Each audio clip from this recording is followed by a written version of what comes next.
ይሄ ነው የእናንተ ጥያቄ? ከራሱ ዝም ብሎ ሊያወራ ይችላል?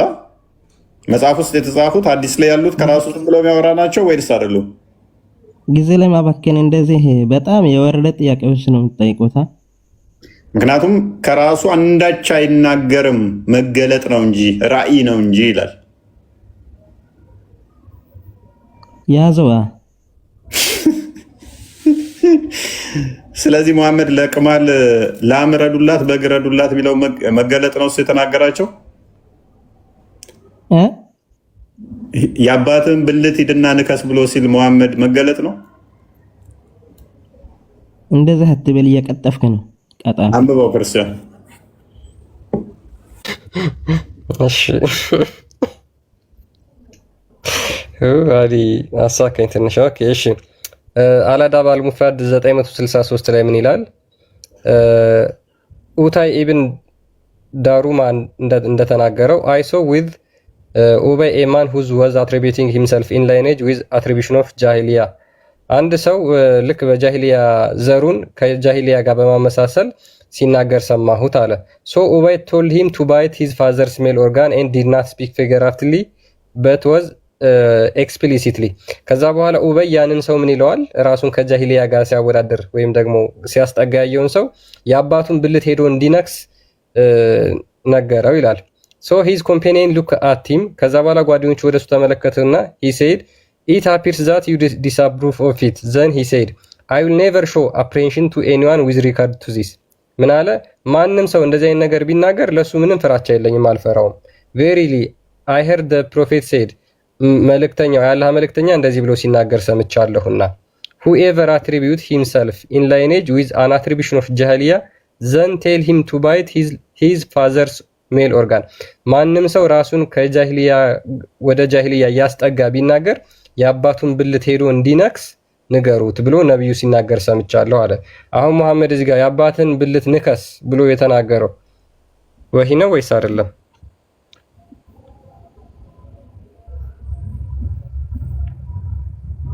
አሊ ቀጥል፣ አንተ ነው የምንጠብቀው። አረበኛውን አሳየን።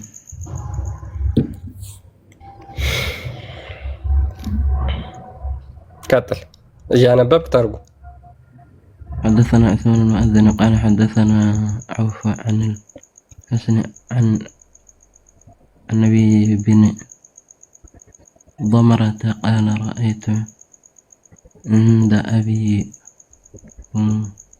رجلا تعزى بعرا. እየተረጎምክ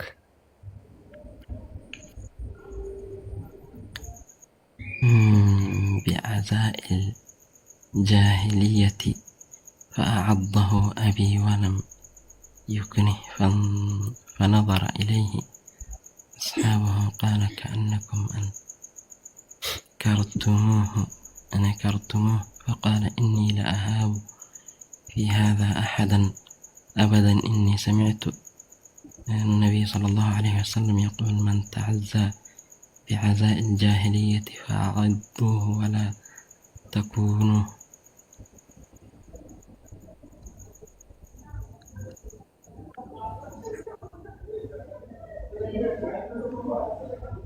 ትርጉም እያሉ ነው ኮሜንት ላይ ተርጉምላቸው።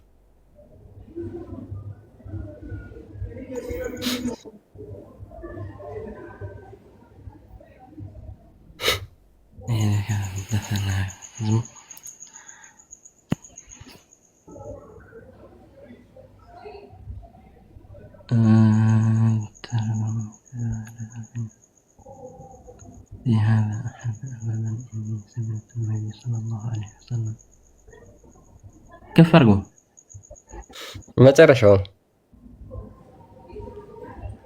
አዲሱ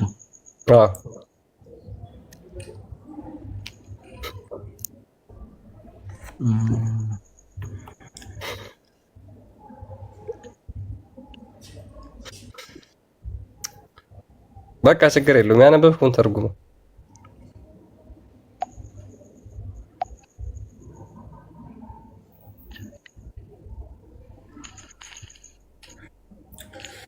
ኦኬ ዘወድ መገለጥ ነው ብሎ የሚያምነው አይደለ ወንድማችን አሊ? መገለጥ ነው ብለህ የምታምነው እንዳለ መገለጥ መሐመድ ቢናገራቸው እኔ እኮ ቀደም ብዬ ነግሬህ ነበር እኮ። እሺ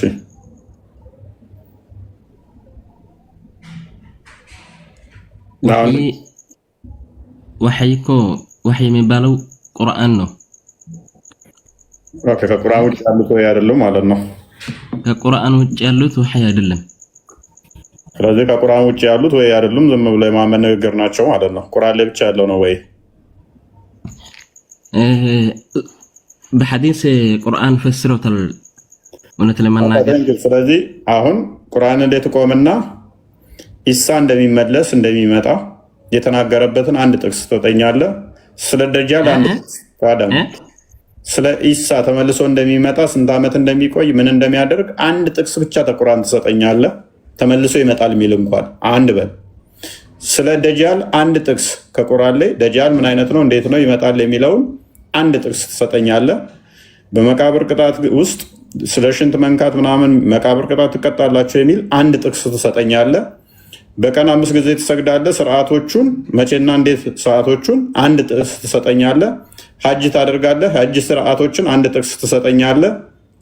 ተውሂድ ብለህ ታምናለህ። ተውሂድ የሚል ቃል አንድ ከቁርአን ትሰጠኛለህ። ተውሂድ በ3 ይከፈላል ብለህ ታምናለህ። ተውሂድ በ3 እንደሚከፈል አንድ ጥቅስ ትሰጠኛለህ።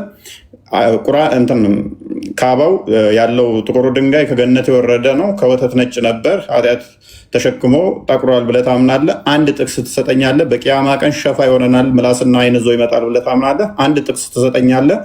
ቁርአን በቂያማ ቀን ሸፋ ይሆነናል ብለህ ታምናለህ። አንድ ጥቅስ ትሰጠኛለህ። ጅብሪል 600 ክንፍ አለው ብለህ ታምናለህ። አንድ ጥቅስ ትሰጠኛለህ። አቡላብ ማን እንደሆነ ከቁርአንህ አንድ ጥቅስ ትሰጠኛለህ። ወደ ሩቁ ወደ ሩቁ መስጊድ ያስኬድ ነው የሚለው ነቢይ ማን እንደሆነ ከቁርአን አንድ ጥቅስ ማስረጃ ትሰጠኛለህ። መስጊድ አላስካ ነው የሚገኘው ማን ነው? አንድ ጥቅስ ትሰጠኛለህ።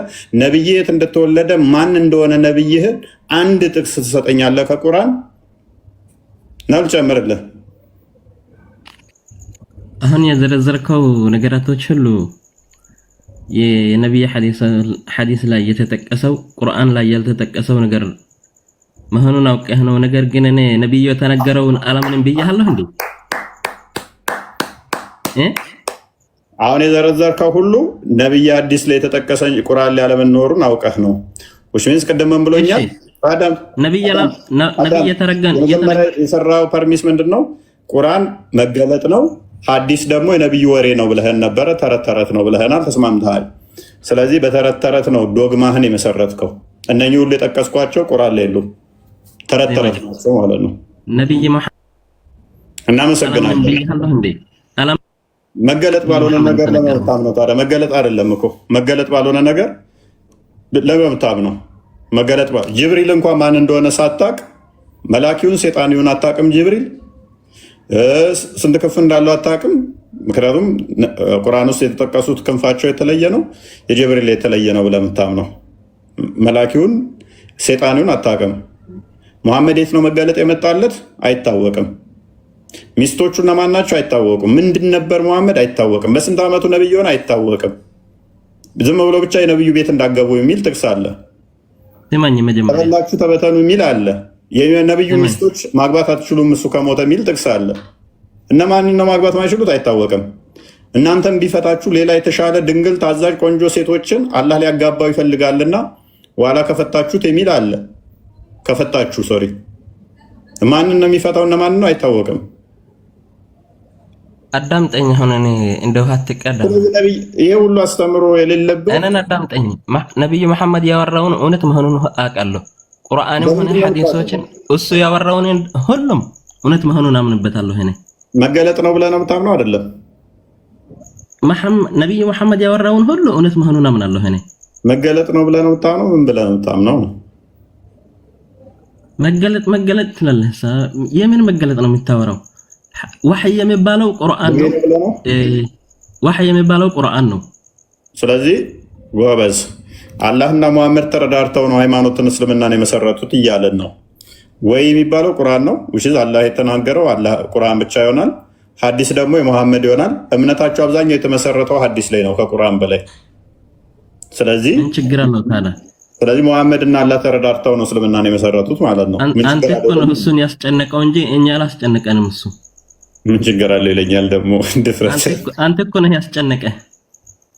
ይሄ ያስጨነቀ ቁርአንን ብቻ ተቀብለ ሙስሊም መሆን አትችልም ማለት ነው። ማለትም ቁርአን ግልጽና የተብራራ ነው ብሎ ስለሚናገር ስለራሱ። ስለዚህ ቁርአን ግልጽና የተብራራ ነው የተባለው ውሸት ነው። ግልጽና የተብራራ አይደለም። የግድ ነብዩ የተናገረው ነገር ያስፈልጋል። ቁርአን የአላህ ቃል መሆኑን አውቃለሁ፣ እቀበላለሁ፣ ሙሉ በሙሉ እቀበላለሁ። ግልጽና የተብራራ ነው ቁርአን። የነብዩ ሐዲስን እቀበላለሁ ነብዩነቱን ስለሚቀበል ሁሉ። ወይ ቁርአን ለሁሉ ነገር አብራሪ ነው ብለህ ታምናለህ? አምናለሁ። ስለዚህ ቅድም የጠየቀን ጥያቄዎች አንዱን መልስ ከቁርአን ያብራራውን ነው ነብዩ መሐመድ ሰለላሁ ዐለይሂ ወሰለም እንትን አድርጎ የሚያመጣልን ምን። ስለዚህ ኢሳ ተመልሶ ይመጣል የሚል እስቲ ያሳየኝ እስቲ አንድ ጥቅስ።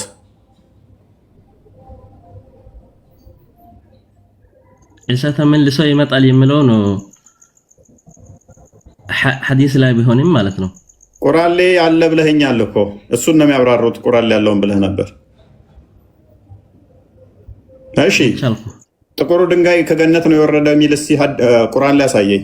ወይንም ደግሞ በቂያማ ቀን ምላስና ዓይን ይዞ ይመጣል የሚል እስቲ ከቁርአን ላይ ያሳየኝ። እሺ ሐዲስ ላይ ከሆነ ለኔ በቂ ነው። ታዲያ ምንድነው? ቁርአንህ እኮ ዜሮ እኮ ነው። እስቲ ተውሂድ የሚል ቃል እስቲ ከቁርአን ውስጥ አሳየኝ። ቁል ሁወ አላሁ አሐድ። ይሄ ማለት ማን ጠየቀ? እኔ አሐድ ማለት አላህ አሐድና ተውሂድ አንድ አይደለም። አላህ አንድ ነው በል ማለት ነው። ተውሂድ ማለት አሐድ የሚመጣ ስሩ ቃል ነው። አዳምጥ። አልጠየቅኩም። አንተም አዳምጥ። አልጠየቅኩም። በመጀመሪያ ደረጃ አሐድ ማለት አንዱ ማለት ነው። ፎርሴ ኮፍ አርጉመንት አዳምጥ። ተውሂድም በአንድነት ማለት ነው። ተውሂድ ኦኬ ሶሪ። ተውሂድ ማለት ምን ማለት ነው? ተውሂድ ማለት ምን ማለት ነው? ተውሂድ ማለት አላህ በአንደኝነት ማምለክ ነው። ተውሂድ ማለት ምን ማለት ነው? ትክክለኛ ትርጉሙ ተውሂድ ማለት ትክክለኛ ትርጉም አላህን በአንደኝነት ማምለክ ነው። አንድ መሆኑን አምነው መቀበል ነው። አላህ ሁለተኛና ሶስተኛ አለ እንዴ? አንደኝነት ማለት ምን ማለት ነው? በስርዓት ተርጉም። ወይን ካላወቅ ዝም በል። ሙስሊሞች ከዚህ ይሄ እኮ ቆሻሻ ነው። ውረዱ፣ ወላሂ ውረዱ። ከዚህ አታውሩ። ውረዱና ከዚህ ተሰቅሎ ማለት ነው። ራሱ ከዚህ ላይ እንደሚሄድበት እኮ አውቆ ነው እኮ። ከዚህ ጋር እንዳታሩ፣ ወላሂ ውረዱ። ከውሱ ጋር ያውራ።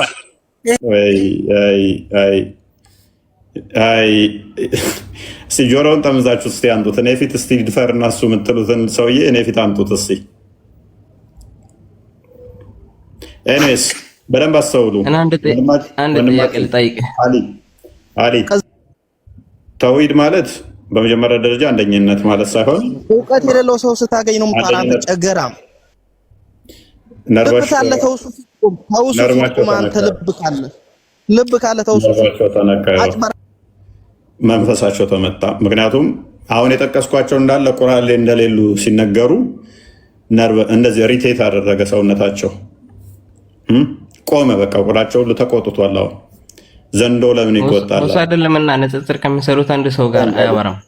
በሽሽት አዳምጥ። ወደዛ ከስድስተኛ ክፍል ካላለፉ ልጆች ጋር አዳምጣ። ጥራን ጠብቅ።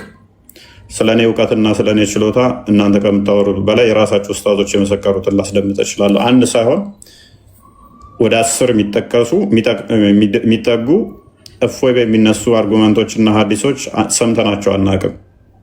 እያሳቀችን እየተከታተልክ እንደምትውል እናውቃለን እኮ። አዳምጥ።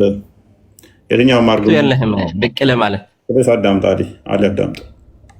አዳምጥ። እያንዳንዱ አርጉመንታችን ምን እንደሆነ በደንብ ጠንቅቀን እናውቀዋለን።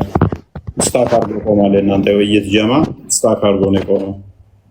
አንድ ቪዲዮ ሰርቼ በትንሹ እሷን ለማካካስ 6-7 ሆነው ነው የሚሰሩት። እንደዛም ሆኖ እየየ ይላሉ ማለት ነው። እኔ አንድ ለሰራዋት ማለት ነው። በዚህ የእናንተን እንትን አውቀዋለሁ፣ ቴምፖአችሁን አውቀዋለሁ፣ በደንብ አውቀዋለሁ። አንድ ቪዲዮ ስሰራ እንዲህ ነው የሚሆኑት፣ እብድ ይሆናሉ ማለት ነው። ወደ 6-7 ሆነው ይሰራሉ። እንደዛም ሆኖ አይችሉም። የሚያመጡት አርጉመንት እንዳለ ከ2 ዓመት ምናምን በፊት ራሱ ማቀው መልሳቸው የተመለሱ ማለት ነው። ይሄ የሚያሳየው ምንድን ነው? አዲስ አርጉመንት ይዘው ማምጣት እንዳልቻሉ ቆመው እንደቀሩ ነው። የእኛን ማፍረስ የማይችሉት ለምንድን ነው? ኦልዌይስ አዲስ አርጉመንት ነው ዘን የምንመጣው። ኦልዌይስ ትናንት የገባንበትን ዛሬ አንገባ፣ የዛሬ ወር የገባንበትን ዛሬ አንገባ። አርጉመንት ዲቨሎፕ እያደረግን እየቀየርን ነው የምንመጣው። የእነሱ ስታክ አድርጓል። ምንም ማምጣት አይችሉም። ከዛ በላይ ሊያመጡ የሚችሉት ምንድን ነው? መቅጠፍ ብቻ ነው፣ መዋሸት ብቻ ነው። ከዛ ውጭ ምንም ነገር አያመጡ። ነገ ስንገባ ሌላ ነው ዘን የምንመጣው እኛ። ተነገ ወዲያ ስንገባ ሌላ አርጉመንት ነው ዘን የምንገባው። በእያንዳንዱ ቀን አዳዲስ መረጃ እና አዳዲስ ፋይል ነው ዘን የምንገባው። ለዛ ነው ሊቋቋሙ የማይችሉት። ገርፈን የዛሬ ዓመት ላይ አባረናቸው የነበሩ ኡስታዞቻችሁ ከፖለቲከኞች ጋር ተስማምተውና ተመሳጥረው እኮ እኛን ለማጥፋት ቤት ድረስ ወጣቶችን ልከውብን ምን እንደተፈጠረ ይታወቃል። አሁንም ገርፈን ከሚዲያው ላይ አባረናቸዋል። የዛሬ ዓመት ላይ መግለጫ ወጣብን መጅሊሱ እስልምናን ተሳደባችሁ ወይም እንደዚህ እያዙ ይፈለጡ ይቆረጡ ብሎ መጅሊሱ መግለጫ ወጣብን። ዘንድሮ ታሪክ ተገልብጦ የራሳችሁ ልጆች ላይ መግለጫ አውጥቷል። ፈተዋም እንዳሰጡ አርፋችሁ ተቀመጡ፣ እናንተ የምትሰጡ ከሆነ እኔ ሴጣን ነኝ ብሎ ሼክ ኢብራሂም መግለጫ አውጥቷል። የዛሬ ዓመት ፎይል ልንጠይቀው እንችላለን በህግ የሚል ነበረ። ዘንድሮ ግን እናንተን ካላስቆምኩኝ አገሪቷ ትፈርሳለች፣ እኔ ሴጣን ነኝ ማለት ነው እናንተን ካላስቆምኩ ብሎ የራሳችሁ ላይ መግለጫ ወጣባችሁ። ምክንያቱም በተናችሁ ያን ውሸት ተጋልጧል። አዳም አንተ ሸርሙጣ ባታውቀው ዝም ብለህ አትለፍልፍ። ሸርሙጣ ዝም ብለህ አትለፍልፍ። አንድ ጥያቄ ብትጠይቅ መልስ የለህም እኮ ዝም ብለህ በቃ። አዳም መንፈሳቸው ነው። የመሐመድ መንፈስ እንደዚህ ያደርጋል፣ ይረብሻቸዋል። ሲመታ ሲታወቅ እንደዚህ ነው። እንደዚህ ነው። እንዲህ ብርግድ አድርገን የሰነጠቅናችሁ። አንድ ሰው መጣ ከሚለው በላይ እስልምና ለዘመናት ስፎግሩበት የነበረው ሙስሊም ሁሉ አንድ ነው የሚለውን ለአንድና ለመጨረሻ ጊዜ አከርካሪውን ሰብረን 2 አድርገነው አሳየናችሁ። ገና እየነገርናችሁ ማለት ነው። እየነገርናችሁ ዓላማዬን እቅዴን እየነገርኳችሁ። የተደበቀ ነገር አይደለም። እንከፍላችኋለን ስንላችሁ ሊከፍለን ነው ብላችሁ የዛሬ 7 ወር 6 ወር አካባቢ ላይ ገና ፕሮግራሜን ስጀምር ለ3 ወር ያህል ባላ ጉዳይ ደገባለሁ እከፍላችኋለሁ ስል እንደዚህ ይላል ከፍለን ነው ብላችሁ ስጮሁ ነበረ። ነግሬ አስታውቂ ከፈልኳችሁ። የዋብያን ውሸት አፈረስኩ። ምክንያቱም በውሸት የተሰባሰበ ህብረት አጋንንታዊ አስተምሮ ያለበት አስተምሮ ተባብሮ የቆመ የሚመስለው በሐሰተደረገ መከፈል ስላለበት ማለት ነው። ከፈልናችሁ፣ ሰነጠቅናችሁ። ከዛ ደግሞ ቀጣይ ወደ ጥቃቅንና አነስተኛ ድርጅት እንበትናችኋለን። እሱን ደግሞ እንዴት መስራት እንዳለብኝ ያሳያችኋለሁ። በተለይም ዋብያው ሴክት በውሸት የቆመው በማታለል በመግደልና በማስፈራራት ላይ የቆመውን ክለብ እንዴት መበተን እንዳለብን እናውቃለን። በሐሰት ላይ የተመሰረተን አጋንንታዊን አስተምሮ እንዴት ማፍረስ እንዳለብን እናውቃለን ማለት ነው። ክንዳችንን ቀምሳችሁታል፣ ጡንቻችንን አይታችሁታል፣ አቅማችንን ተለካክተናል። ምን ድረስ የት ድረስ ከየት ወዴት መሄድ እንዳለብን ተዋውቀናል። 24 ሰዓት የምትሉ ስሜን እየጠራችሁ 24 ሰዓት ፕሮግራማችሁ ሆኜ አንዴ ፌስቡክ ላይ፣ አንዴ ቴሌግራም ላይ፣ አንዴ ዩቱብ ላይ፣ አንዴ ቲክቶክ ላይ የምትሰሩብኝ እናንተ ናችሁ። እኔ እንጃ ሚስቶቻችሁን እንኳን በዚህ መጠን ወንዶቹ የምታስቧቸው አይመስለኝም። አይምሯችሁን ተቆጣጠሬው ናይትሜር ሆኜባችኋለሁ። በህልማችሁ ራሱ መመጣ ነው ይመስለኝ። ምክንያቱም በሐሰት ላይ ስለቆማችሁ የሐሰት አስተምሮታችሁን እናፈርሰዋለን። ይሄ ንግግሬ ደግሞ ለ2 ወር ለ3 ወር ይረብሻችኋል። ገና ነክተና ጎዳ ደግሞ ሌላ እየየ ትጀምራላችሁ። ምክንያቱም በሐሰት ስለቆማችሁ እኛ ላይ የምታነሱት ዘሆል ብሉይ ኪዳን ላይ ነው የሚሆነው። ዘሆል ምላሽ አለው ተመልሷል። አዲስ አርጉመንት እንዳታመጡ። ዘሆል እኛ የምናነሳው ግን አዲስ አርጉመንት ነው። የዛሬ ወደ ገባንበት እንኳን አገባበትም አዲስ የምን አትብህ ነው አንዴ መንገድ ያጠፋበት እውር ጉማሬ እኮ ነው። ስለዚህ እንደዛ ነው። ሙስሊሞች እንወዳችኋለን። ስትዋሹ ግን ውሸታችሁን የማፍረስ ተሰጥኦ ስላለን እንደዛ ነው። ዋብያዎች ባትዋሹ ደስ ይለናል። አሊ ዋብያ ነህ እንደ አንተ? እንደ አንድ ጥያቄ ልጠይቅ። ዋብያ ነው አይደለ? ለምን ዋሹት ግን ዋብያዎች? ጥያቄ ልጠይቅ። ዋብያ ነው አይደለ? አታስተናገደኝም? ጠይቀህ ሙስሊም ነኝ። አላጅ የለውም። የኢየሱስ ክርስቶስ እናት ማርያም ማን ነው የገደላት? ኦኬ፣ የገደላት ማለት ምን ማለት ነው? አልሞተችም። ኦኬ፣ መሞትና መግደል ይለያያሉ። ሞተች ወይም አልሞተችም? እሺ፣ ሞታለች። ማን ነው የገደላት? ኦኬ፣ እንዴት ሞተች? ለምን ሞተች ነው ጥያቄ? ለምን ሞተች አይደለም።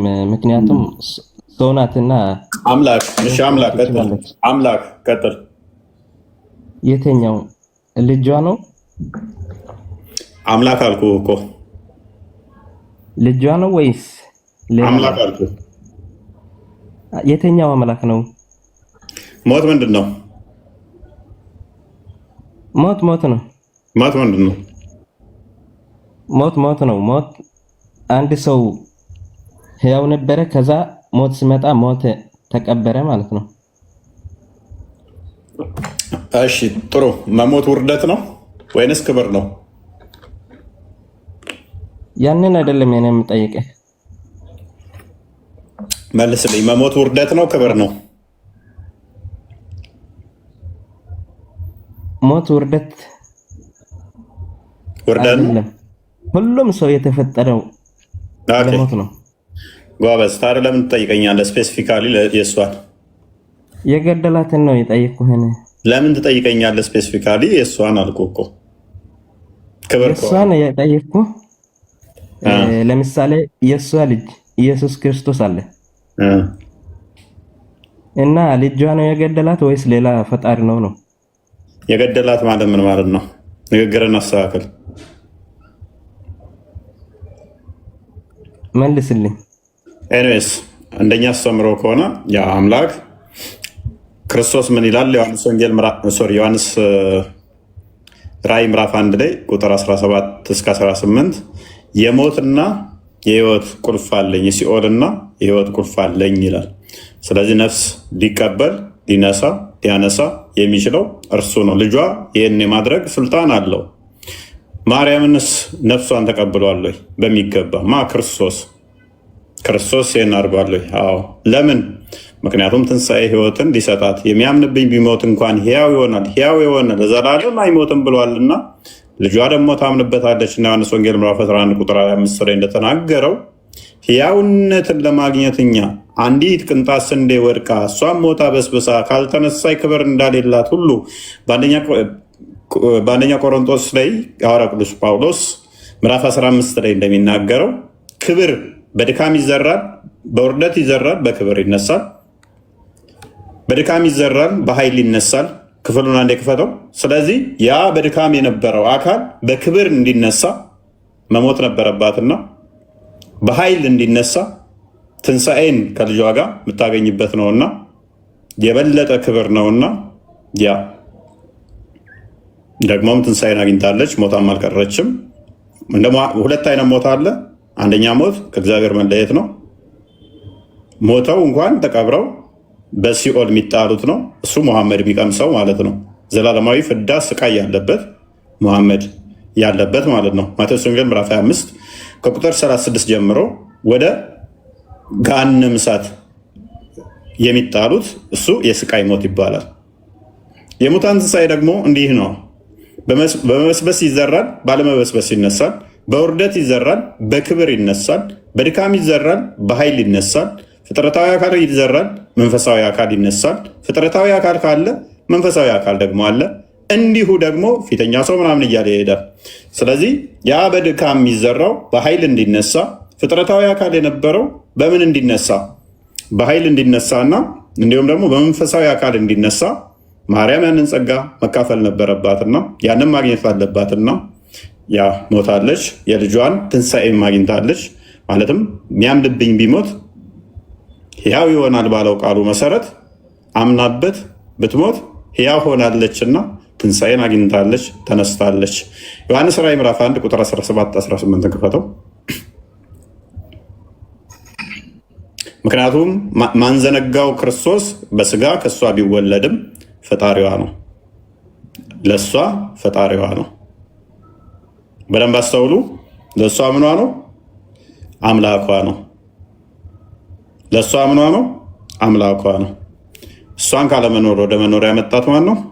እርሱ ነው። በቀኝ እጁም 7 ከዋክብት ነበሩት። በአፉም እሳት ሁሉ ወገን የተሳለ ስለታም ሰይፍ ወጣ። ፊቱም በኃይል እንደሚያበራ እንደ ፀሐይ ነበረ። ባየሁትም ጊዜ እንደሞተ ሰው ሆኜ ከእግሩ በታች ወደቀው። ቀኝ እጁንም ጫነብኝ፣ እንዲህም አለኝ፣ አትፍራ፣ ፊተኛውና መጨረሻው ሕያውም እኔ ነኝ። ከፍ አድርገው። ሞቼም ነበረው፣ እነሆም ከዘላለም እስከ ዘላለም ድረስ ሕያው ነኝ። የሞትና የሲኦል መክፈቻ አለኝ። የሞትና የሕይወትን መክፈቻ ቁልፍ ያለው ማን ነው? እርሱ ልጇ ክርስቶስ ነው። ስለዚህ የሞት ሕይወትን ማንሳት የሚችል ሕይወትን መስጠት የሚችል እርሱ ነው። የሞትና የሕይወት ቁልፍ የሲኦል ቁልፍ ያለው ማን ነው? ልጇ ነው። ይሄ ፍጡር ሊኖረው አይችልም ከፈጣሪ በቀር ማለት ነው። ስለዚህ ማንኛውንም ነፍስ የሚቀበለው ክርስቶስ ነው።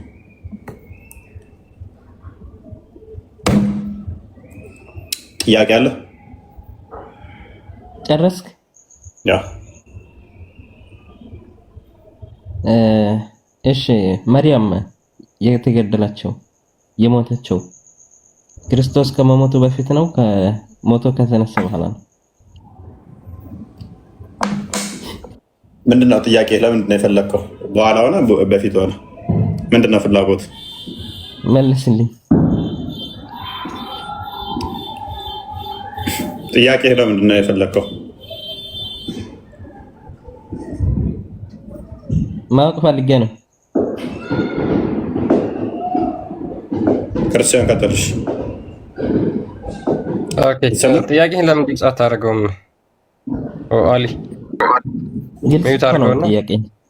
ክርስቲያን ወደዛ ከማለፋቸው በፊት ግን እሱ ቢመልስልን፣ ምናልባት መሐመድን ማን እንደገደለው ቢነግረን። እሱ ማን የገደለው መሐመድን ንገረን እስቲ። መሐመድ እኮ ነብይ ነው እኮ። ማን የገደለው? ማን ገደለው? መሐመድ በፈጠረው ፈጣሪ ነው የገደለው። አላህ ነው የገደለው መሐመድን? አዎ። ስለዚህ አላህ ገዳይ ነው ማለት ነው። የመሐመድ ገዳይ አላህ ነው? ገዳይ አይባልም። ለምን ገዳይ ይባላል? አሁን እኮ ማን ነው የገደላት እያልክ ስትጠይቅ ነበር። ስለዚህ አምላክ ገዳይ አይባልም ማለት ነው። አምላክ እኮ የራሷን እናት እኮ ነው የገደለው። መሐመድ እኮ ሰው ነው ብሮ። ችግር የለም። አሁን ለየው እንጂ እመቤታችን የራሷን እናት የገደለውና የፈጠረው ሰው የገደለው አንድ ነው። ቆይ ችግር የለውም። ቅድስት ድንግል ማርያም አንድ ነው እንዴ? ቆይ ጥያቄው እሱ ሳይሆን መግደል ማለት መሞት ማለት መግደል ብለህ ስለፈታ ራሱ ከተወለደው እናት የገደለው ሰውና የፈጠረውን ሰው የገደለው ፈጣሪ። ችግር የለም። መሞት ማለት ለምን ችግር የለም? ችግር አለ እንጂ በጣም ችግር አለ እንጂ። እሺ ስማ ሰምቻለሁ እኔ። አሁን አንተ ስማኝ። የእመቤታችንን መለሰልህ እፎይ። ግን መሞት ማለት መገደል ነው ብለህ ስላሰብክ ትርጉሙ ስላልገባ ነው። ስለዚህ መሐመድን የገደለው አላህ ነው ብለህ ታምናለህ? የመሐመድ ገዳይ አላህ ነው ስትሞት ማለት ነው። የተገደለው በልጇ ነው ወይ ብዬ ነው የጠየቅኩትን። እሱ ተመለሰልህ። አሁን መሐመድን የገደለው አላህ ነው ብለህ ታምናለህ? የመሐመድ ገዳይ አላህ ነው ከሆነስ ነው ወይ ትላለህ? አዎ ወይም አይደለም በል። ከሆነስ ምናልባት ሆነስ አትበል። አዎ የመሐመድ ገዳይ አላህ ነው፣ አላህ ነው የገደለው መሐመድን ብለን መስክር፣ ችግር የለው ብያለሁ እኮ። ኦኬ። ስለዚህ አላህ መሐመድን የገደለው አላህ ነው ማለት ነው። በጣም ብዙ ሰዎች ከዛ አላህ አምላክ ስለሆነ በጣም ብዙ ሰዎችን ገድሏል ማለት ነው። ታዲያ አላህ ለምንድን ነው ገዳይ የማይባለው? በጣም ብዙ ሰዎች ሲሞቱ እንግዲህ አላህ ነው የሚገላቸው እያልክ ነው። እና አላህ ገዳይ ነው ማለት ነው። በሚሊዮን የሚቆጠሩ ሰዎችን ገድሏል ማለት ነው። ገዳይ ነው። አላህ ሲጀመር ለመግደል ነው የፈጠረው። ያ ወደኛው ዓለም ላይ ትንሣኤ የሚባል ነገር አለና ችግሩ ሁሉም ሰው ለሞት ነው የፈጠረው። ነገር ግን ለየት ያደረገው ምንድን መሰለህ? የራሱን ሆዷ ውስጥ ከተቀመጠው እናት የገደለው ሰው እና የፈጠረው ፍጡራን የገደለው ሰው ፈጣሪ ነው። ልዩነቱ ነው። እሷ አይደለችም። እሱ እንኳን በስጋ ስለተገለጠ ሞቷል። ችግር የለውም። እሱ ክርስቶስም እኮ በስጋ ሞቷል። ችግር ለምን ያለም? አንዴ ስማ፣ ወደዚህ ስትመጣ ችግር አለ። ግን እናቷን የገደለ ሰው ችግር የለም ትላለህ። ኧረ ስማ እባክህ ስማ። አይደለም እመቤታችን ቅድስት ድንግል ማርያም ሲጀመር እኛ ገደላት የሚል ትምህርት የለንም። ሰው አንድ ጊዜ እድሜው የተቆረጠ ስለሆነ እስከዚህ ቀን ይኖራል፣ ከዚህ በኋላ ይሞታል ነው የተፈረደ ነው እንጂ ገዳይነት አይደለም። ስለዚህ በእድሜው ሰው ሲሞት ተገደለ አይባልም። መገደል ማለት አሳሲን መደረግና መሞት ይለያያል። ገብቷል? መገደል ማለት አካላዊ ጥቃት ሲደረግብን የሆነ ሰው አካላዊ ጥቃት አድርጎ ሲገልህ ነው፣ ያ ነው። መሞት ማለት ደግሞ እድሜ ደርሶ የምትሞተው ነው። ስለዚህ ማንም ሰው እድሜው ደርሶ ይሞታል። ሰው ዘላለማዊ ስላልሆነ፣ ሰው ዘላለማዊ አይደለም። ኦኬ፣ ሲፈጠር ዘላለማዊ ስላልሆነ እድሜው ሲደርስ ስለሚሞት ማለት ነው። በዛ መሰረት እመቤታችን ቅድስት ድንግል ማርያም እድሜዋ ሲደርስ ሞታለች እንጂ ልጇ አልገደላትም። ኦኬ፣ እንደዛ ብለን አንዴ እኛ እንደዛ ብለን እናምናለን። ክርስቶስም ስጋ ስለሆነ ሞትን ቀምሷል ብለን እናምናለን እንጂ ተገደለ ብለን አናምንም። ለክርስቶስም በአምላኩ ገደለው ወይም አባቱ ገደለው ብለን አናምንም። እኛ አባቱ ገደለው ብለን አናምን። አይሁዳውያን ግን ገድለውታል ብለን አሳሲን ስላደረጉት ለነሱ እንደዛ ተብሎ ይነገርላቸዋል። ገብቷል? አሁን ማወቅ ያለብህ አንተ መሞትና መገደልን ለይተህ እወቅ ለሌላ ጊዜ። አሁን አላህን ገዳይ ነው ብለዋል፣ እናመሰግናለን። ብዙ ሚሊዮኖች ገድለዋል፣ መሐመድንም የገደለው አላህ ነው ብላል፣ እሱን መስክራል፣ እናመሰግናለን። ግን ግንዛቤን አስተካክል።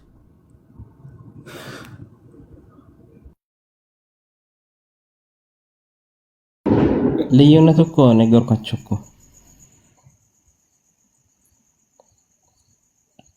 እና እኔም አመሰግናችኋለሁ። የሆድ ውስጥ እየተቀመጠው ሊዮስ ነው። ሁለተኛ ጥያቄ ካለ ቀጥል። ምናልባት ብራትለው መሐመድ ሶሪ አላህ ጓደኛውንም ገድሏል። እንኳን እንትኑን ኢብራሂም ጓደኛው ነበረ፣ ጓደኛውን ገድሏል። ቀሊል ኢብራሂም ያላ ጓደኛ ነው ተብሎ የሚታመነው ጓደኛውን ገድሏል ማለት ነው። እንደዚህ ሌም የሆነ ሲል የሆኑ አርግመንቶችን እዛችሁ አትምጡ።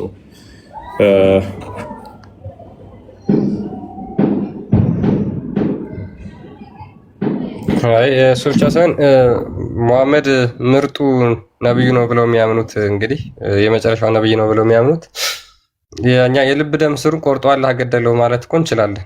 ቀላል ነው። አይ እሱን እንላለን እኛ ወደፊት እንመጣበታለን፣ ችግር የለውም። ነገር ግን በደንብ አስተውሉ።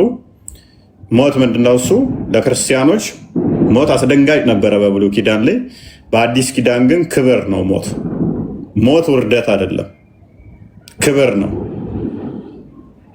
በደንብ አስተውሉ። ሞት ለአዲስ ኪዳን ለእኛ ቅዱስ ጳውሎስ ምንድን ነው ያለው? ሩጫዬን ጨርሻለሁ፣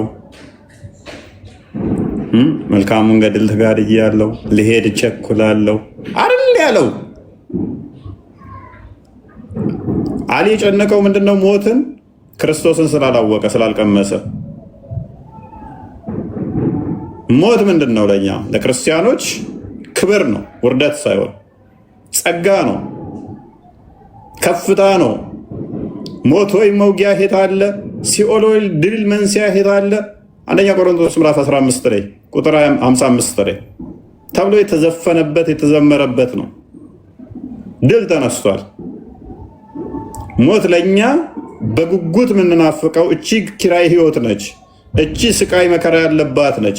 እችን አሮጌውን ስጋችንን አራግፈን ደካሚውን ስጋ ራግፈን ወደዛ ለመሄድ በጉጉት የምንናፍቀው ልሄድ እቸኩላለሁ ይላል እኮ ቅዱስ ጳውሎስ። በዚህ ብኖር ለእናንተ ጠቅማችኋለሁ፣ ብሄድ ግን ለእኔ የተሻለ ነው ይላል። ሞት እኮ አሰልቺ አድካሚ አይደለም። መሞትን እናፍቃለን። ጭራሽኛ ክርስቶስ ቢወስደን ወደ እቅፉ ቢያስገባን ደስተኛ እኮ ነን እኛ። ጭራሽ ሙስሊሞች ቢጨንቃቸው በምድር ላይ ቆይተው እንዴት 4 ሴቶችን አገላብጬ ሳልቆይ እንዴት ነው አሁን የምሞተው የሚለው ነው። 56 ዓመት ሲሞላኝ እንደ ነብዩ 6 ዓመት ልጅ እንደምንም ብዬ ሻፍጄባ በ9 ዓመት አግብቼ ወሲብ አድርጊያት የሚለው በምድር ላይ እሱ ስለሚያጓጓቸው ነው። እኛ እሱ አጓጓንም እሱ አያስደስተንም። እሱ የተከፈለልን ምናቅነን፣ የተከፈለልን የተሰጠን ዋጋ ምናቅነን። በእነዚህ በሁለቱ እጨነቃለሁ። ሊሄድ ከክርስቶስ ጋር ልኖር ናፍቃለሁ፣ ከሁሉ ይልቅ እጅግ የሚሻል ነውና። ሞት የተሻለ ነው ለእኛ ለክርስቲያኖች። መሞትን እናፍቃለሁ፣ ከክርስቶስ ጋር መኖር። ሐዋርያው ቅዱስ ጳውሎስ ነው ያለው። ማርያምስ መልካሙ መረጠች፣ ራሷ ሞትን መርጣ ነው የሞተችው። ምክንያቱም የተሻለው እሱ ነውና፣ ክብር ነውና። ከኛ አንድስ እንኳ ለራሱ የሚኖር የለምና ለራሱም የሚሞት የለምና፣ በሕይወት ሆነን ብንኖር ለጌታ እንኖራለን፣ ብንሞት ለጌታ እንሞታለን። እንግዲህ በሕይወት ሆነን ብንኖር ወይንም ብንሞት የጌታ ነን። ሁለቱም የጌታ ነን። ብንኖር ለጌታ ነን፣ ብንሞት ለጌታ ነን። የተሻለው ክብር ግን ዮሐንስ ወንጌል ምዕራፍ 14 ቁጥር 1 ላይ ጀምሮ እንደሚናገረው እሄዳለሁ ስፍራን አዘጋጅላችኋለሁ ስላለን የተዘጋጀልን ወደሱ መሄድ ነው። ኑ ዓለም ሳይፈጠር ለተዘጋጀላችሁ የአባቴ ብሩካን ውረሱ ይለናል። ከእሱ ጋር ወራሾች እንሆናለን፣ ከእሱ ጋር እንከብራለን፣ እናፍቀዋለን። ለእኛ ህይወት በራሱ እዚህ መኖሩ ተራ ነገር ነው። ከአምላካችን ጋር መሆን ስንችል በተቻለው ክብር በተሻለው ቦታ ስንሆን እዚህ ጋር መብላት መጠጣት፣ ኑሮ ውድነት ማለት እሱ ምንም የሚያስደስት ነገር አለ። የከበረውን አካል መያዝ ስንችል በሚደክመው የማይበሰብሰውን አካል መልበስ ስንችል በሚበሰብስ አካል ውስጥ ሳለን ይሄድኛው የሚያጓጓን አይደለም፣ ምንም አያጓጓንም። ስለዚህ አንድ ጥያቄ ልኝ ነው። ምንድነው? ቀጥል። ከሙሐመድ ከሙስሊሞች ነብይ ከሙሐመድ የሚለየው ምንድነው? ሞት ብላችሁ የምታስቡ ከሆነ ሙሐመድ ለምሳሌ ሁልጊዜ የቂያማ ቀን የደረሰ መስሎት ዝናብ እንኳን ሲዘንብ በጣም ይፈራ ነበር። ዝናብ ሲዘንብ ደመና ሲጨልም በጣም ይፈራ ነበር። ለሙሐመድ የቂያማ ቀን በጣም የሚያስፈራ ነው፣ የሚያስደነግጥ ነው። ከአምላኩ ጋር ሄዶ የተሻለ ህይወት አገኛለሁ ብሎ ቢያስብ እንደዛ አይጨነቅም፣ እንደዛ አይፈራም ነበር። ሁልጊዜ ደመና በመጣ ቁጥር ዝናብ ሊዘንብ በዘነበ ቁጥር ሙሐመድ የቂያማ ቀን የደረሰ ይመስለውና እጅግ በጣም ይፈራ ነበር። እኛ ጋር ሞት አያስፈራም። ሞት ወይ መውጊያ ወዴት አለ ተብሎ የተነገረለት ነው። እንግዲህ ሞት እኛ ወደ ክርስቶስ ህይወት የምንሸጋገርበት ከአምላካችን ጋር አብረን የምንኖርበት እንትን ነው እንጂ እንደዚህ የምንፈራው የምንንቀጠቀጥለት አይደለም። ምክንያቱም ክርስቶስ ስፍራ አዘጋጅላችኋለሁ፣ ወደ እናንተ እመጣለሁ፣ ሁለተኛ ደግሞ ከኔ ጋር እንድትሆኑ መጥቼ ወስዳችኋለሁ ብሎ ተናግሯል።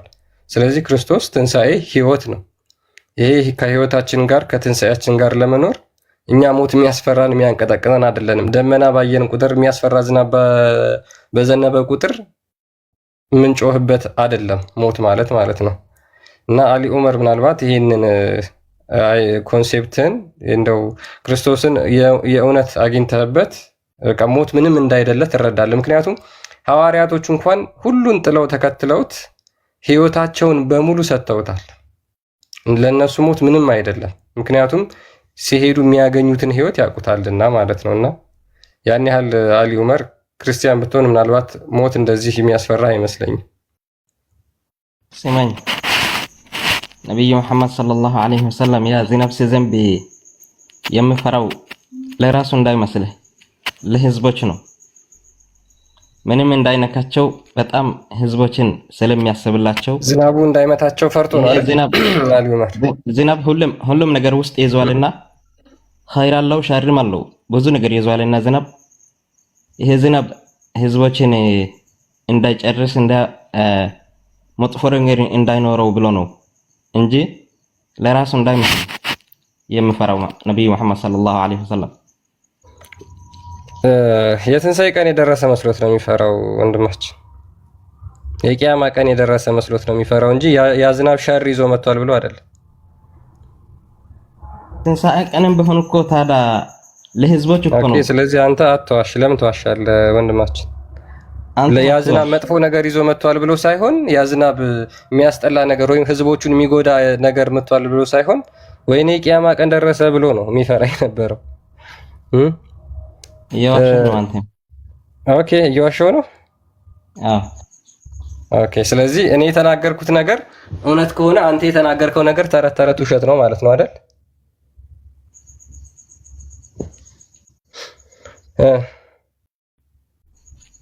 ፀሐይ ኢሊፕስ ባረገች ቁጥር ግርዶሽ በደረሰ ቁጥር ለምሳሌ መሐመድ ይፈራ ነበር የቂያማ ቀን ደረሰ ብሎ ማለት ነው። ላሳየን ሁለቱ ይጠይቅና ጨርስ ይበቃዋል። አሊ ቃልና ቢኒ ሰላም ብያችኋለሁ። አንድ ልጠይቅህ እንዴት ነህ እፎይ?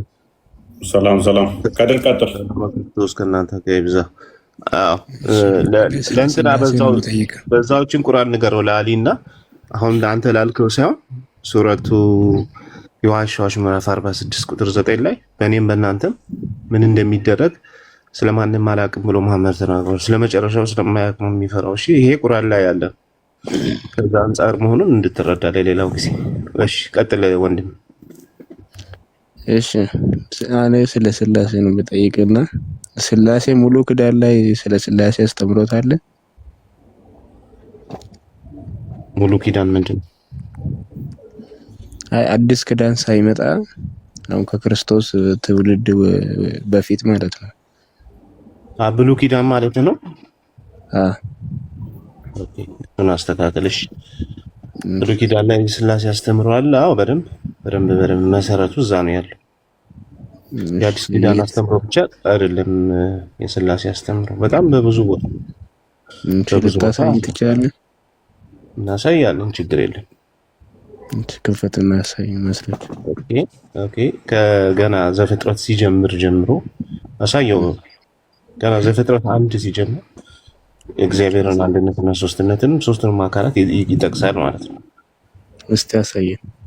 እሺ ክርስቲያን ክፈት ለዘፍጥረት 1 ላይ የመጀመሪያው መጽሐፍ ገና መጽሐፍ ሲጀምር ማለት ነው።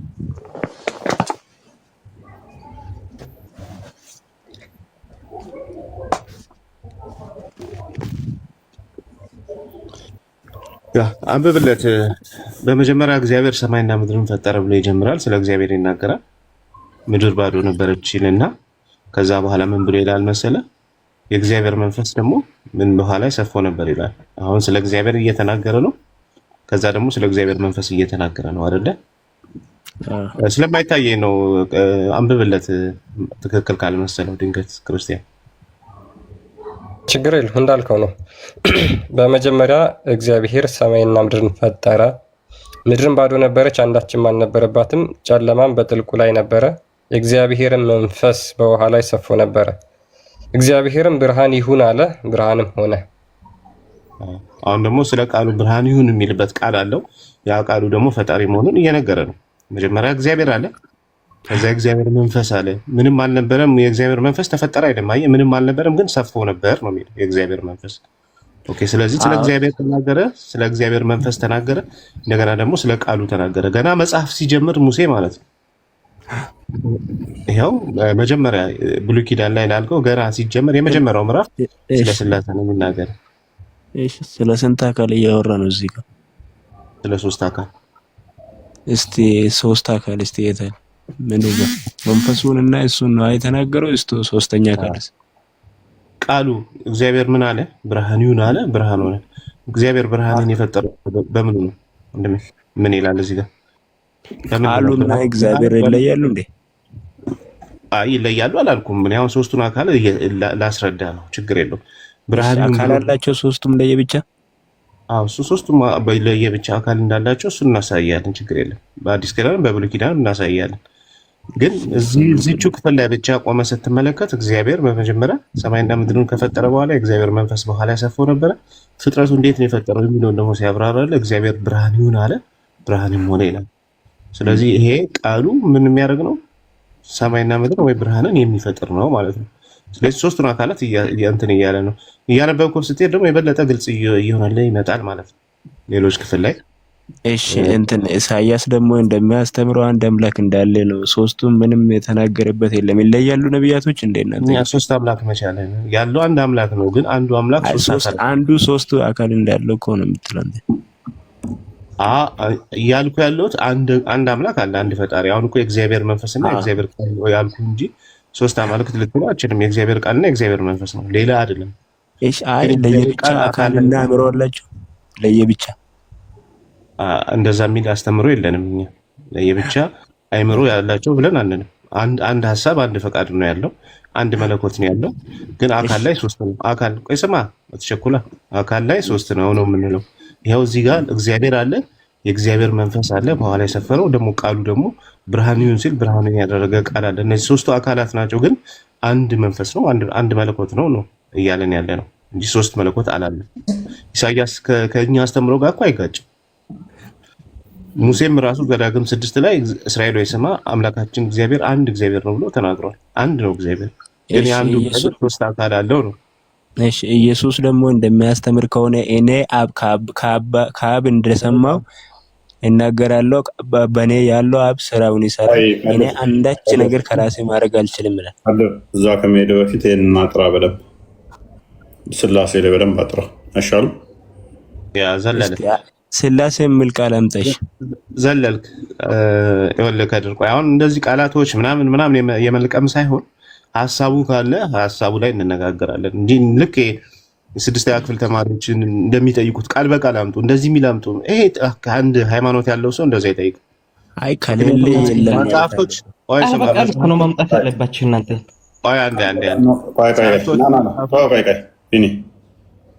እሺ ያው ከፍ አድርጌ ያለው ቃል በቃል አሁን እና የመጠይቅን ታመጣለህ። ትልቁ ላይ አድርጌ ያለው ብቻህን ተውሂድ በሶስት ይከፈላል። አሳየኝ ከቁርአን ላይ አሰህ ታፍርበታለህና ነው። ተውሂድ በሶስት ይከፈላል ከቁርአን ላይ አሳየኝ። እኛ ያጠየቀናችሁ ቃል በቃል አምጡ። መጀመሪያ አንተ ጋር ሲሆን አታልቅስ። ሪከርድ አድርጉላቸው። ተውሂድ የሚል ቃል በቃል አምጡ። ተውሂድ ልጁ ያጠየቀው ቃል በቃል አምጡ። እናንተ መጀመሪያ ሎክ የእስልምና ዲሌማ ነው። ተውሂድ የሚል ቁርአን ላይ የለም። ተውሂድ በሶስት ይከፈላል ብሎ ያምናል ኢዴት ቁርአን ላይ የለም።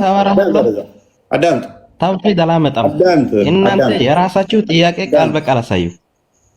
እነሱ ጋር ሲሆን ማምጣት አይችሉም። ለእኛ ሲሆን ግን ቃል በቃል አሳዩ። ኮባራስ አሳዩ። ፍረዳ። እንደዚህ አይነት ችግር ናቸው እነኚህ ሰዎች ማለት ከነሱ ጭንቅላት የኔ ቤት ውሻ ያለች በደንብ ታስባለች። እኛ ቤት ያለች ውሻ በደንብ ማሰብ ችሎታ አላት። የምር ነው የምላችሁ። ከቁርአን አይደለም ከሐዲስ ላይ ተውሂድ በሶስት ይከፈላል የሚል ማምጣት አይችልም። ተውሂድ መሰረቱ ነው። እንደ ዋብያ ሐባሾችንም ጭምር ተውሂድ መሰረታቸው ነው። ተውሂድ የሚል ቃል በቃል ከቁርአን ማምጣት አይችሉም። ኤግዛክት ወርድ ፋላሲ የምትጠቀሙ ከሆነ እኔ ይበልጥ እንደውም ይስማማኛል። በጣም ወዳለሁ እንደዚህ አይነት ነገር። ተውሂድ የሚል ቃል የለም። ተውሂድ በሶስት ይከፈላል የለም። ጥቁር ድንጋይ ከገነት መጣ የሚለው ተረት ተረት ቁርአን ላይ የለም። ምላስና አፍዞ ይመጣል የሚል ተረት ተረት የለም። ኢሳ ተመልሶ ይመጣል ከዛ 40 ዓመት ይገዛል ምናምን ቁርአን ላይ የለም። ደጃል እንደው ቂያማ ቀን አስፈሪው ፍጥረት የሚባለው ቁርአን ላይ የለም። መዲ ይመጣል ብለው ያምናሉ፣ የለም። የመቃብር ቅጣት ሽንት ከነካ እንደዚህ መቃብር ውስጥ የለም።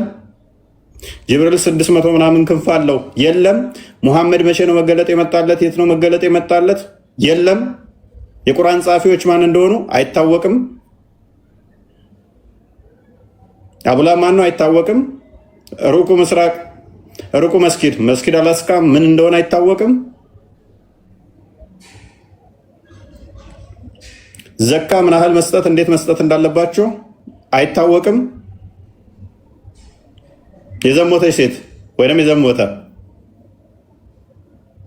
ቅጣቱ ምንድን ነው? ሳያገቡ ከሆነ የለም። በነጠላ ከሆነ ማለት ነው። በነጠላ አስገድዶ ማለት ነው የደፈረ።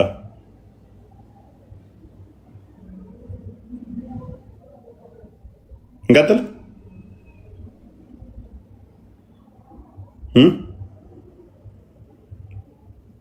ዑምራና ሐጅ ያደርጋሉ የሚባሉት ምንድነው? ስርዓቱ ምንድነው? የለም። ሰላት 5 ይሰግዳሉ። ቂጣቸውን እንትን እያሉ በድንጋይ መጥረግ እንኳን ያስተማራቸው አዲስ ላይ ነው።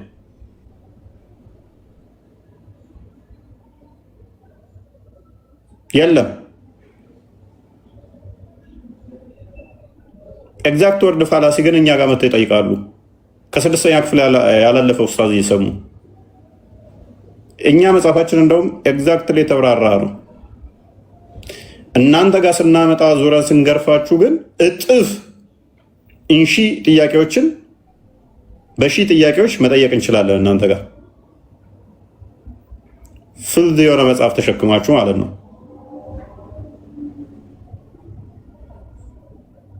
ማንጻፈው የተጻፈ አይታወቅም። ቁርአን ላይ ቆሙና መለሱ። መቼም አታደርጉትም። ቁርአኑ ግልጽና የተብራራው ነው ስለሚል ሱራ 6 114 እስከ 115 ሱራ 16 89 ግልጽና የተብራራ ነው ስለሚል ሱራ 12 111 ግልጽና የተብራራ ነው ስለሚል ሱራ 15 1 ግልጽና የተብራራ ነው ስለሚል አንድማ የሚጠየቀውን የመመለስ ማይችል ከመጽሐፍ ውስጥ አንድም አላስቀራንም። በመጽሐፍ ውስጥ ሁሉ የተዘረዘረ ቢሆን እንጂ ይላል ደግሞ አለማፈሩ ማለት ነው። ዶግማውን እንኳን ሲጠየቅ አይመልስም። ዶግማቲክ ሾኑትን እንኳን አይመልስም።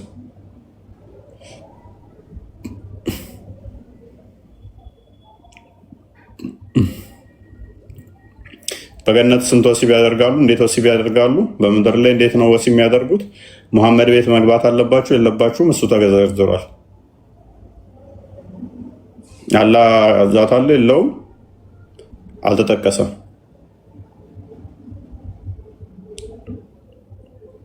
አልተጠቀሰም። አለል ሱና ወል ጀማ ነኝ ብሎ ይፎክራል። ምን ማለት ነው? ቁርአን ላይ ተጠቅሷል? አልተጠቀሰም። ሐዲስ ላይ እንኳን የለም። አተሪ ነኝ፣ አሸሪ ነኝ፣ ሙተዚላ ነኝ ምናምን እያለ ይላል። ቁርአን ላይ ያለ የለም።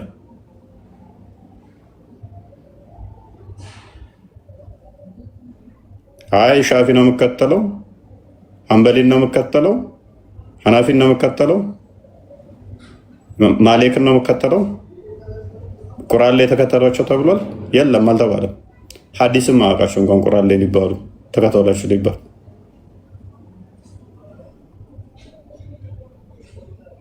ትናንትና የተጻፉ መጽሐፍቶችን ጠግናችሁ አቁማችሁ እስልምናን ከኛ ፊት ልታወርጡ ሞክራላችሁ እንዴ? ትናንትና በመጡ ኡስታዞችና ሙፈሲሮች ጠግናችሁ የያዛችሁት እኮ እምነት ነው ያለው። እኛ እኮ መጽሐፍ ቅዱስን ብቻ ዘን ነው የምንሞግታችሁ። ትናንትና በተጻፉ መጽሐፍቶች አይደለም እየሞገትናችሁ ያለን። ቁርአናችሁ ከመጽሐፍ ቅዱስ እንኳን ከአዲስ ኪዳን ከተጻፈ ከ600 ዓመት በኋላ እንኳን መጥቶ መቆም ስላልቻለ ትናንትና የመጡ ሰዎችን ነቢይ ያልሆኑ ከነቢዩ ጋር አልነበሩ ከ1000 ዓመት በኋላ መጥተው ያስተካከሉትን መጽሐፍ ዛችሁ እኮ ነው እኛ የምንሞግቱን። ሲፈልጉ ዳይፍ፣ ሲፈልጉ ሳይህ እያደረጉ፣ ሲፈልጉ በሱ ስም እየጻፉ ደግሞ ኤግዛክት ወርድ ፋላሲ እኛ ጋር ትጠቀማላችሁ እንዴ? ቀጥሉ፣ እኛም እንቀጥላለን ነው። እስቲ ከሌሊቱ 1/3 ላይ ወደ ቅርቢቱ ሰማይ ይወርዳል ብላችሁ ታምናላችሁ? ዋብያዎች ትልቅ እምነታችሁ ነው። አንድ የቁርአን ክፍል ስጡኝ እስቲ ከሌሊቱ 1/3 ሲቀር ወደ ቅርቢቱ ሰማይ ይመጣል የሚል አላህ አንድ እስቲ አንጡ። ተመላላሽ አላህን እያመለክ ማለት ነው። ቃል ስጋን ሲዋሃድ አንዴ ነው ያደረገው። ዓለም ከተፈጠረ እንግዲህ ስንት ዓመት ሆነው? አላህ እንደተመላለሰ ነው። ረፍት አግኝቶ አላውቅም።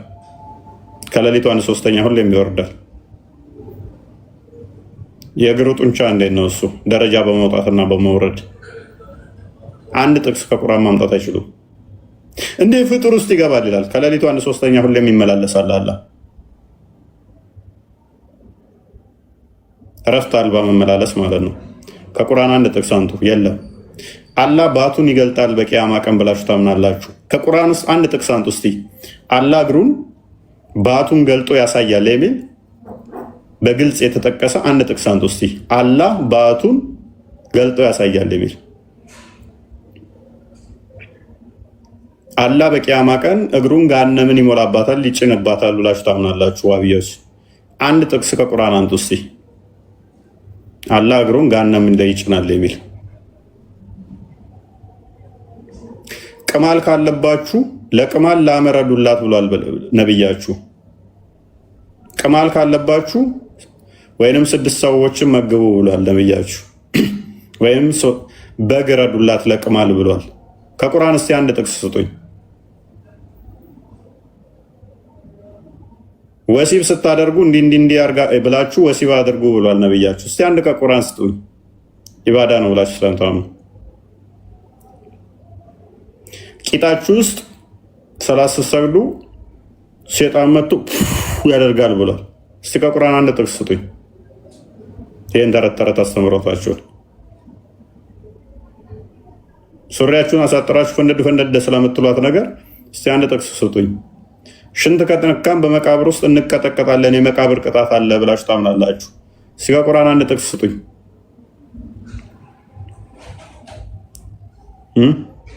አንድ ጥቅስ እኮ ነው የጠየኳችሁ። ደጃል ሲመጣ ከዛ ኢሳ መጥቶ እሱን ይገላል የሚል ተረት አላችሁ። እስቲ አንድ ጥቅስ ስጡኝ። ሱራ 9:29 የሚሻረው በኢሳ ነው ብላችሁ ታምናላችሁ? እስቲ አንድ ጥቅስ ከቁርአን ስጡኝ። ይህን ተረት አስተምሯታችሁ ግልጽ ሁሉን ነገር አብራርተናል ይላል ቁርአኑ። አንድም አልቀረም ይላል። የምንጠይቃቸውን ግን አንድም ማብራሪያ የለውም። በሚያሳዝን ሁኔታ አንድም ማብራሪያ የለውም። አንድም በሚያሳዝን ሁኔታ አንድ ማብራሪያ የለም። አንድ እንኳን በጣም ቀሽም የሆነ ጽሁፍ ከጻፍኩ ማለት ነው። አይኔን ጨፍኝ ሜቢ እንዲህ ከጻፍኩ ነው 5 ቀን ከፈጀብኝ ነው። እሱ ነው የተሻለ ታሪክ ግን ጽፋለሁ ከቁርአን በ5 ቀን ውስጥ ከሆነ ማርያም የምሬ ነው። እየቀለድኩ እንዳይመስላችሁ የምሬ ነው። የተሻለ ታሪክ ጽፋለሁ ከቁርአን በ5 ቀን ውስጥ። የሚወራረድልኝ ካለ ተወራረዱልኝ በደህና ነገር ነው። በ5 ቀን ውስጥ ከቁርአን የተሻለ ታሪክ ጽፍላችኋለሁ።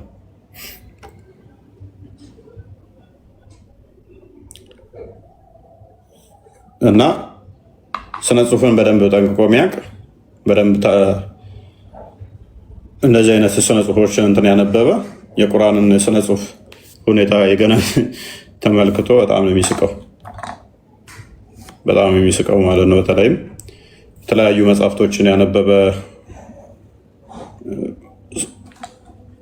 ስነ ጽሁፍ ላይ በደንብ ያነበበ ሰው ይታዘባቸዋል። እናንተ ስትደሰቱበትና እንትን ስትሉበት ስንት መጽሐፍቶችን ባነበብንበት ቁርአን ስናነብ እንዴት እንደሚቀፈን ባያሽ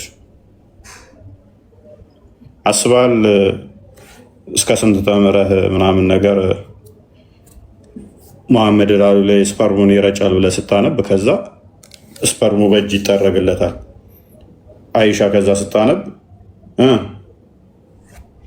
ፔሬዳችንን ልብሳችን ላይ እናያለን። ከዛስ ብለን በምራቃችን እንጠርጋለን ብለህ ስታነብ ይሄንን ከአንድ ከተማረ ሰው እንደዚህ አይነት ነገር ሲያነብ ጭንቅላት ፊዚክስ እና ማትስ መስራት የሚችል እንደዚህ አይነት ተረት ሲያነብ ለምሳሌ ላሳያቸው። አንዳንድ ሐዲሳቶቻቸውም መገለጥ ብለው የሚሉት አስተምሮታቸውም እንደዛ የሚሉት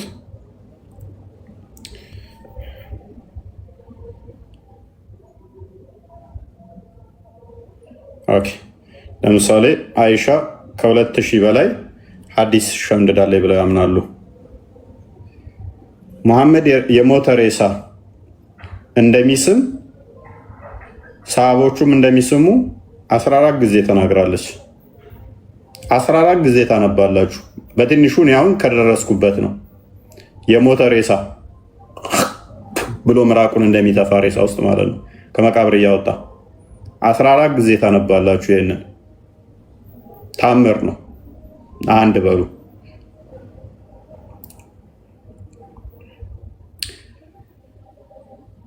እሺ ስፐርሙን ከልብሱ ላይ በእጇ እንደምትፈቀፍቅለት 30 ጊዜ ተናግራለች። 30 ጊዜ እንን ታነባላችሁ። አሁንም ስገልጡ እንደዚህ በእጄ ጠረኩለት። አሁን ስገልጡ ሲነሳ ስፐርማየውና ፈቀፈኩለት። ስገልጡ ወደ መስጊድ ሄደ ጠረኩለትና እንደዚህ የሚል 30 ያው ውሸቴን እንዳይመስላችሁ ይታያችኋል። ያስኳቸው እነኚህ ሐዲሶች ናቸው እንዳለ ያላችሁ ይታያችኋል። ሐዲሳቶቹ ያስኳቸው ቆይ እዚህ ጋር ይታያችኋል። አይ ቲንክ ያ 30 ሐዲስ ያስኩት ነው። እንግዲህ 30 ሚል ካያችሁ እዚህ ጋር የሚታያችሁ ከሆነ ያው ከዛ ወዲያ እንትኖቹ ናቸው ሐዲሳቶቹ ናቸው። እነኚህ እንዳለ ሐዲሳቶቹ ናቸው። 30 ጊዜ ያነበብኳቸው ምንድነው እሱ ይሄን ማነበው ብዬ ከዛ ውስጥ ደግሞ እንደገና ተጨማሪ 10ሩን ደግሞ ጀናባውን እንዲጠራ አድርጎ ከዛ በኋላ ምግብ ሊበላ ሲል ጀናባውን እንደዚህ እንደሚጠርግና እንትን እንደሚል የሚናገሩ ናቸው። አንድነት ስንት ሐዲስ ማለት ነው? 40 ጊዜ። አንድ የተማረ ሰው ይህንን ሲያነብ ምናምን እንደሚደብረው አስቡ። የሳውዳን ጊዜ ወሰድኩ ብላ ወደ 14 ጊዜ ተናግራለች። ይህንን ስታነብ አስብ። ሙሐመድ ሲያረጅ ቁጭ ብሎ ይጸልይ ነበረ የሚል 23 ጊዜ አንብቤያለሁ።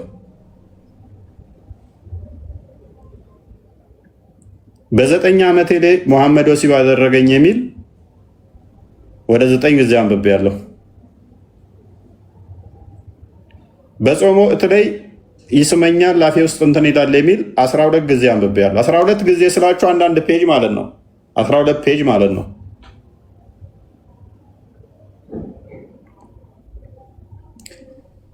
ሙሐመድ ቂጡን በ3 ድንጋይ ይጠርጋል የሚል እንደዛው። ማጂክ ተሰርቶበት ከሚስቶቹ ሳይገናኝ ወሲብ ያደረገ ይመስለዋል ወደ 8 ጊዜ እንደዛው። 8 ፔጅ ማለት ነው። ነብዩ የሞተ አይመን ነብዩ ሲሞት ጡቴ መካከል እንደዚህ ተኝቶ ምራቁን አፌ ውስጥ ምራቄን አፍ ውስጥ እንትን እያልኩ ነው የሚል 10 ጊዜ። አጀዋቴ በቃ እንደዚህ አይነት ተረትና ኮተት በወር አበባ ወቅት ንክኪ ስናደርግ እንደነበር እንትን ያደርጋት ነበር። ፔሪድ ሊሆና እዚህ ጋር እንትን አድርጎ ማለት ነው። በወር አበባ ወቅት ጊዜ ስንቴ ብትናገር ጥሩ ነው? 43 ፔጅ ማለት ነው። 43 ጊዜ 43 ፔጅ።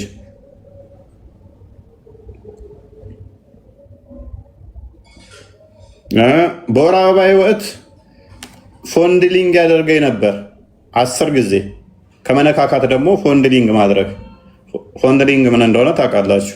ሴቶችን ወንዶች እንትን የሚሏች በወር አበባ 10 ፔጅ።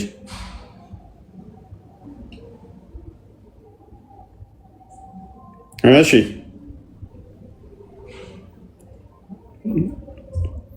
እዚህ አይነት ኮተት ሙሐመድ ቆሞ ይሸናል የሚል ውሸታም ነው የሚል 7 ፔጅ።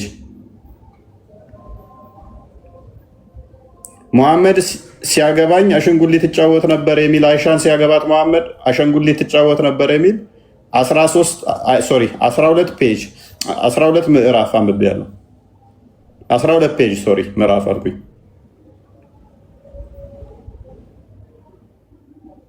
እንደዚህ አይነት ተረት አንብቤ እንዴት እንደሚጸጽተኝ ባያችሁ።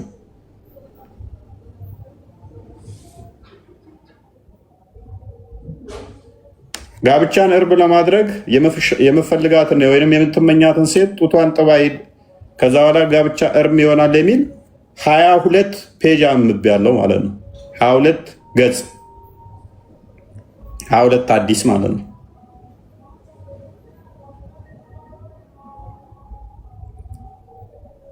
ብራራ የምትባል ባሪያ መሐመድ እንደነበረችው 27 ፔጅ ወይም 27 አዲስ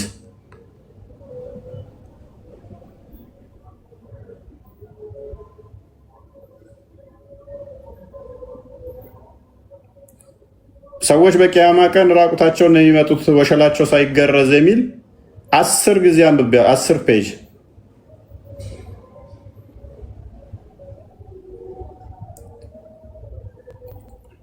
እንቀጥል።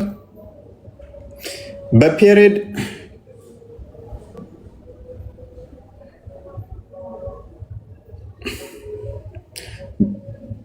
እያዩ እንደማይጾሙ ከዛ ቀጣይ ደግሞ ፔሬዳቸው እንደሚቆም 27 ፔጅ 27 ሙሐመድ በሲዋክ ጥርሱን ይፍቅ ነበረ 12 ፔጅ ወይም 12 አዲስ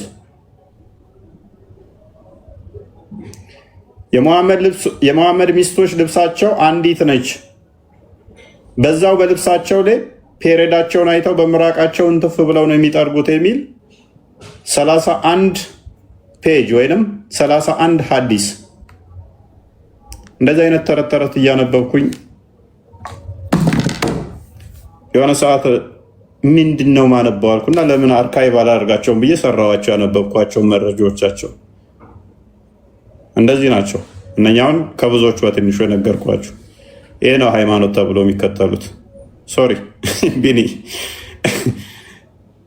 ግን እስቲ አሁን የመጨረሻው የመሐመድ ሚስቶች ልብሳቸው አንድ ናት የምትለዋ በቀደም የሰራበት ቪዲዮ ነበር አይቼዋለሁ። ማነው ያ ኡስታዝ ደብያችን ሚሊዮነር ነበሩ ሀብታም ናቸው ብሎ ያለው።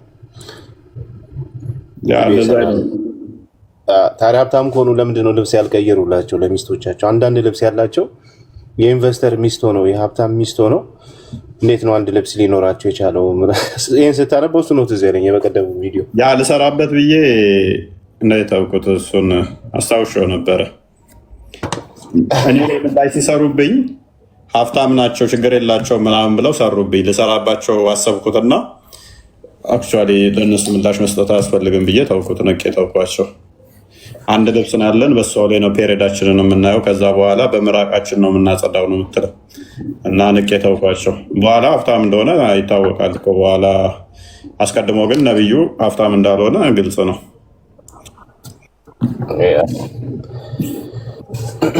ይገርማል። በጠቅላላ እነዚህ ያስካቸው ማስረጃዎች የሚገርሙ ናቸው። እነዚህን አሁን መገለጥ ብለው ያምናሉ ሙስሊሞች። መለኮታዊ መገለጥ ነው ብሎ ነው የሚያምኑት። አብዛኛው መሐመድ ከልብ ወለድ አይናገርም የሚወርድለት ራዕይ ቢሆን ነው እንጂ የሚለውን ይዘው መገለጥ ነው ብለው ካሉ እንግዲህ ሲነገሩ ማፈር የለባቸውም፣ መበሳጨት የለባቸውም። ቅድም ሲበሳጩ እንደነበሩት እነዚህ ነገሮች ሊያበሳጯቸው አይገባም። ዋሂ ነውና በዛ ልክ ውሰዱት ሙስሊሞች፣ አትበሳጩ። ማበሳጨት አይደለም አለማችን፣ ግን የተጻፈ እንዲህ አይነት ነገር አለ። ይሄ እንዲያነቃችሁ ነው፣ ጭንቅላታችሁ እንድትነቁ እንድትጠይቁ ነው። እንዴት መገለጥ ሊሆን ይችላል? እነዚህ ነገሮች በጠቅላላ አልተገረምኩም። ብዛታቸውን እንደዚህ ሰርተው ታውቅ ነበር? እኔ እየገረመኝ እኮ ነው። ያ አይ እንዲያው ኮንሰርን እንደዚህ ሰጥተህ አንብበህ ዝም ብለህ ታልፈዋለህ እንጂ እንደዚህ ኮንሰርን ሰጥተን እኛም አስበውም። የሆነ ሰዓት ላይ በጣም ሲገግሙ በቃ ምሁር ምናምን እንትና አይሻልም ሲሉ ምንድን ነው የዘገበችው እሷስ ምንድን ነው እሱ ሀዲሱ ምናምን ብዬ ሰራ አርካይቭ አደረግኳቸው። ከዛ እንትኖች ስለዚህ ጉዳይ ያነበብኩትን ብዬ ስሰበስበው በቃ እያንዳንዱ 20-30 ፔጅ ስለ አንድ ታሪክ ነው የሚያወራው።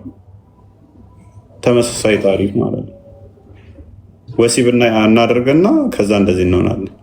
ፔሬድ እናይና ጨርቃችን ላይ በምራቃችን እንጠርጋለን፣ በጠፍራችን ፈቀፈቅን። በቃ እንደዚህ ተመሳሳይ ነው። እዛ ይሄ መገለጥ ነው። ይህን 2000 ሸምድዳለች ምሁር ናት የሚሉት የተደጋገመ ነገር እና በአንድ ዙሪያ ያለን ነገር ነው እንደዛ ለማለት የሚሞክሩት። እና ለዛ ብዬ ነበር የሰራሁት እና በጣም አስቆኝ ማለት ነው። ለስራት ስ ያልኩና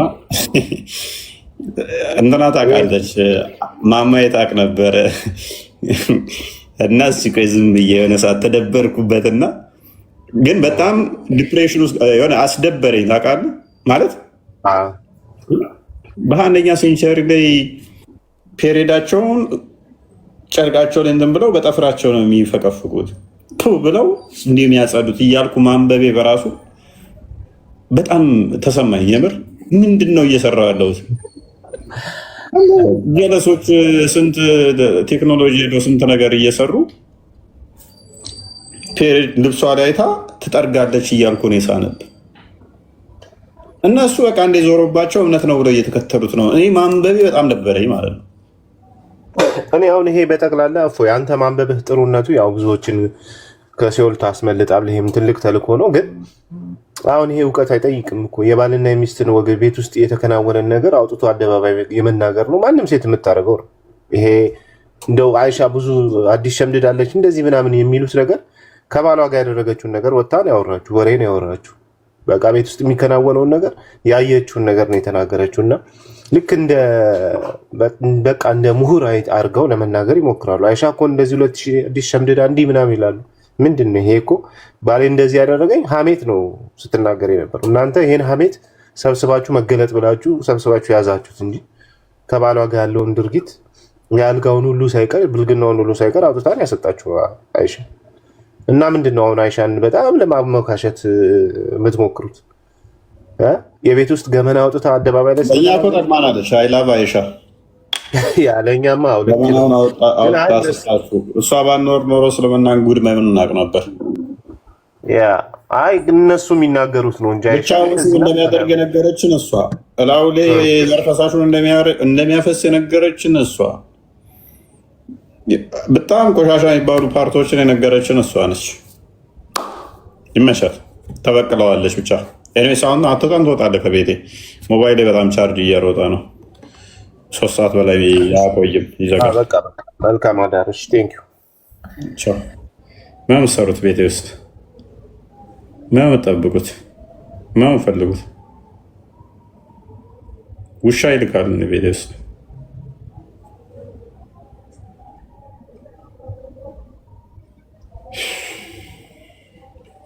ኤኒዌይስ የዛሬ ቶፒካችን ሱረቱ ነጅም ላይ ከቁጥር 2 እስከ 3 ነው። አይ ቲንክ እንደዛ መሰለኝ። ለሚሸኪት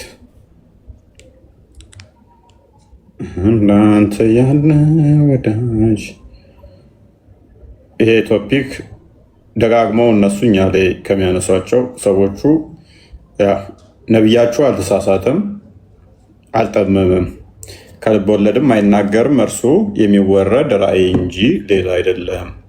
ከ2 እስከ 4 ያለ ነው። ስለዚህ መሐመድ የሚናገረው መገለጥ ነው ወይ ነው ተብሎ ስለሚታመን በዚህም መሰረት ጥያቄያችን ምን ነበረ? እያንዳንዱ ያመጣቸው ወይ ናቸው ወይ መገለጥ ናቸው ወይ? ምክንያቱም ቁርአንና ሐዲስ ተብሎ አልከፈለውም። ክፍሉ ላይ እያንዳንዱ ንግግሩ ነው የሚለው። ንግግሩ ምንድን ነው? ወይ እንጂ ወይም ራእይ እንጂ የራሱ አይደለም፣ ወይም ደግሞ ልብ ወለድ አይደለም፣ ውሸት አይደለም ይላል። በዚህም መሰረት ቁርአን ውስጥ ሐዲስ ውስጥም ስትሄዱ ቂጤ መጥረጊያ 3 ድንጋይ አንጡልኝ የሚል ነብይ እየተከተሉ ጳውሎስ ኮቴን አንጣልኝ አለ ለጢሞቴዎስ። ኮት ያዝናና ብሎ አዘዘው። እንዴት እንዴት እንዴት ይላሉ ማለት ነው። ለቂጤ ድንጋይ አንጣልኝ ሲልስ ከራሱ ማይናገረው ነብያችሁ። አይሻ ነይ ወደ አልጋን ጨዋታ እንግባ ሲልስ ከራሱ ነው የተናገረው፣ ከራሱ አይደለም። የአላሰን እና የሉሴንን እግራቸውን በልቅጦ የወንዶቹን እንትናቸውን እንትን ሲያደርግስ ከራሱ ነው፣ ከራሱ አይደለም። ህፃናትን ምራቁን አፋቸው ውስጥ ሲግት ከራሱ ነው፣ ከራሱ አይደለም። ድግምት ተሰርቶብኝ ነው ብሎ ከ6 ወር እስከ ዓመት ምናምን ብቻውን ወሲብ ያደረገ እየመሰለው ሲቃዥ የነበረው ከራሱ ነው፣ ከራሱ አይደለም። የአባትን ብልት ሂድና ንከስ ብሎ ያዘዘው ከራሱ ነው፣ ከራሱ አይደለም።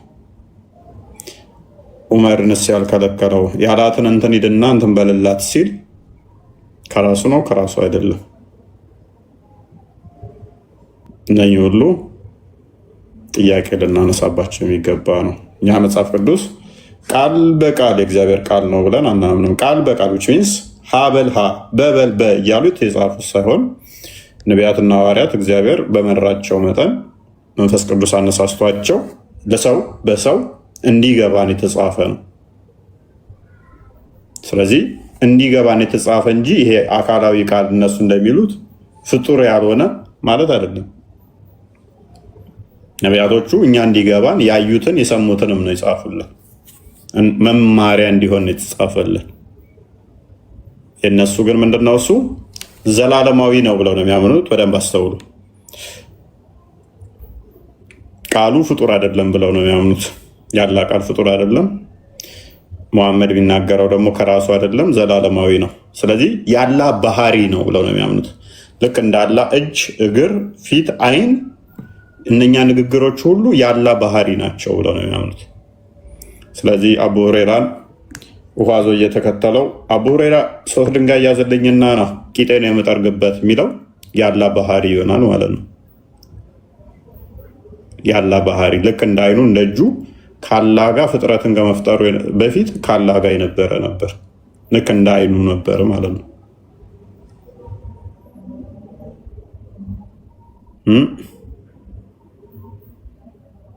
እንደዛ ነበረ። ደህና ደሩ። ለጊዜው ይበቃናል።